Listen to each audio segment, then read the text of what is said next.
Pwede ba mag-invest kahit 1,000 pesos lang?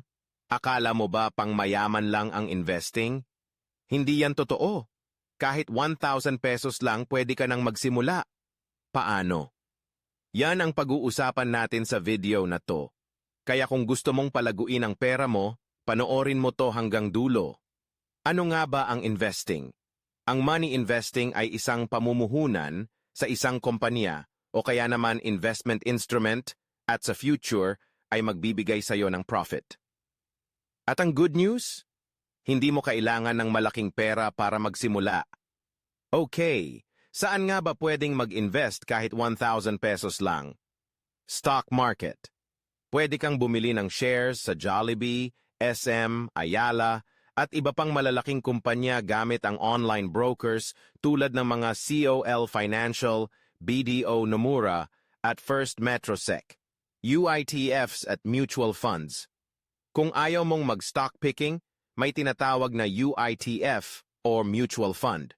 Dito, experts na ang bahala sa pagpili ng investments mo.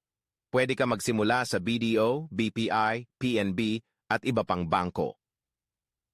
Invest and Seed Box. Gusto mo ng pinakamadaling paraan? Subukan ang G-Invest, GCash, o Seed Box.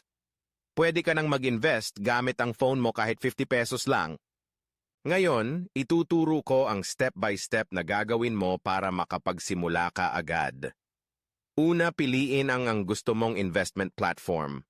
Pili ka kung gusto mo ng stocks, UITF, o G-Invest. Kung newbie ka, mas okay magsimula sa G-Invest o UITF kasi may experts na mag-handle ng pera mo. Pangalawa, mag-open ng account. Kung stocks, mag-register sa COL Financial o First Metrosec.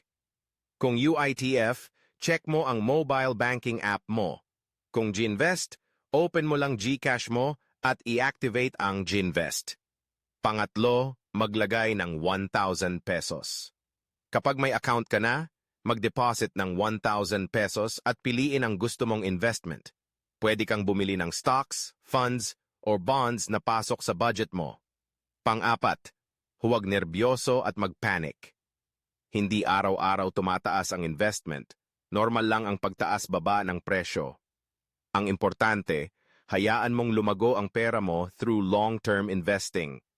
Sa halagang 1,000 pesos, pwede ka nang mag-invest sa stocks, UITFs and mutual funds o kaya G-Invest ng GCash.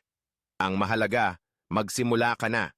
Hindi kailangang malaki ang puhunan, basta consistent ka at matiyaga. Kung may tanong ka o kaya naman may maire-recommend ka ding investment tips, i-comment mo lang sa baba. At kung gusto mo ng more investing tips, huwag kalimutang mag-subscribe.